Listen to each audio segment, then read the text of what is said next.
met stories van ons verlede dalk, maar my ma was voorheen getroud en uit daai huwelik 2 seuns gehad en my pa was voorheen getroud en 'n seun en 'n dogter uit daai huwelik gehad en toe kom hulle saam en ek is die laat lammie in ons gesin. En dit beteken dat ek so bietjie aan die kant gesit was. Ek was nou die ware kind van die huwelik en toe hulle met mekaar trou en ek kom tevoorskyn, het hulle die Here gevind. En dit was my so kosbaar. Ek het eintlik groot geword in 'n Christelike huis, terwyl my broers en suster wat ouer as ek was, het nie so groot geword nie. Hulle het in 'n huis groot geword wat nie die Here geken het nie, wat 'n vorm van Christendom gehad het, maar nie die volheid van Christus nie. En ek het in daardie huis groot geword. En met dit as agtergrond het ek so bietjie, ek wil nou nie 'n tranetrekker vertel nie, vriende, maar ek het groot geword in 'n huis waar ek so bietjie verwerp was. Ek was een kant toe. Net om 'n eenvoudige voorbeeld te noem, ek sou in 'n hardloop in die huis waar my broers besig was om 'n bordspeletjie te speel. Ek ken die ou bordspeletjies. In my dae was daar nog bordspeletjies voordat die kinders hierdie knoppie goedjies gekry het. En dan sou ek aan hulle is besig om te speel en dan sou ek in my kinderlike stem vra, kan ek nie dalk saam speel nie? En dan sou hulle sê nee, ek is te klein. En so ek was van vroeg af bietjie verwerp en ek het so daai aanvaarding gesoek by my ouer broers en suster. Ek wil so graag net aanvaar word, maar jy weet mos hoe werk 'n kind se kop. Hoe meer aanvaarding hy soek, hoe meer irriteer hy eintlik mense om dit te kry. Ek weet nie of u kan onthou, toe u in laerskool was, die seentjie wat gehou het van 'n meisietjie sou gegooi het met 'n klip om haar aandag te kry, het so baie van haar gehou. So werk 'n kind se kop en ek het hulle aanvaarding en ek het dit so gesmag. Maar hoe meer ek dit probeer kry, hoe meer word ek net eintlik verwerp. En vriende, daai aanvaarding het ek gaan soek by die verkeerdste plekke denkbaar. Ek het dit gaan soek by wêreldse vriende. Soos Sonel van getuig. Maar vriende, ek wil nie soveel getuig oor my eie lewe nie. Ek het toe op ouderdom van 8 het ek toe waarlik tot bekering gekom, toe deur met stryd gegaan. Maar wat ek eintlik wil oor getuig is my ma. My ma was 'n godsvrou, nog steeds is. Sy het nou insomnia, wat beteken sy kan nie slaap nie.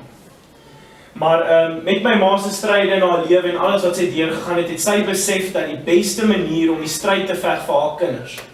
En sy het baie foute gemaak, vriende, sy erken dit, sy het baie foute gemaak, maar haar smagting op hierdie stadium is dat al haar kinders die Here Jesus sal leer ken. En sy het begin bid. Sy het besef die beste manier om hierdie stryd te betree vir ons siele as haar kinders is om vir ons te bid.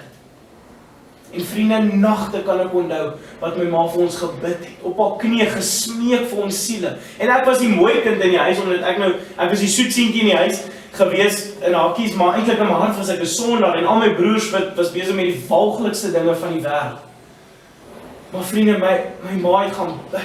Sy het gaan smeek vir ons siele, nagte. Ek kan onthou hoe ek verby die kamer deurstap en hoor ek hoe noem sy my naam. Al hoor ek hoe bid sy vir my.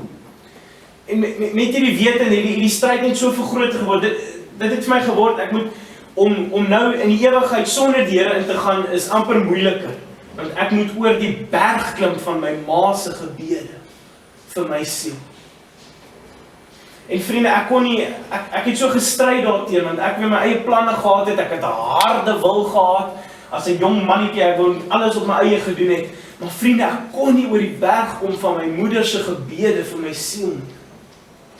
En my ma bid vir al ons kinders, en is besonder toe ek die Here Jesus gevind het, het al my broers het nog in die wêreld gewandel, en in my matriekjaar, my een broer, Elmar Durant, was so 6 jaar ouer as ek, en toe in my matriekjaar, hy was, vriend, jy moes hom sien, hy het lang takhare gehad, jy weet ons hoe lyk jong mense vandag, soeke hare het in sy oog gehang het, hy het weet nie hoeveel ringe deur sy lippe en sy tong gehad nie, 'n wêreldse mens. En in my matriekjaar, toe kom my broer Elmar ook by hierdie berg van my ma se gebede uit, en hy het geweet, hy moes bo oor hierdie berg klim, as hy die ewigheid sonder die Here Jesus wil ingaan.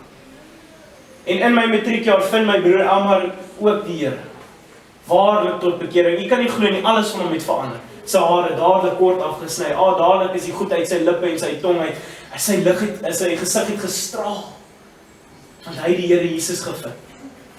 Nou my ma bid nog en bid nagte deur nog vir die ander 3 kinders, Maar ek het net by myself gedink, vriende, is dit nie dalk 'n bemoediging?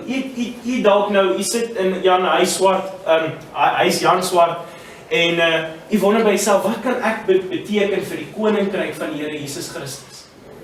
En vriende, dit kan ek vir u waarlik getuig, ek kon nie klim oor die berg van my ma se gebede. En vriende, ek wil u bemoedig in hierdie oggend. U het die magtigste wapen wat min mense het in hierdie wêreld. Een van die kragtigste wapen wat tot u beskikking is. U kan bid vir mense. U kan bid vir siele se redding. U kan bid vir ons sendelinge. Maar meer as dit, u kan nog bid vir u kinders. Bid u nog vir u kinders, vriende?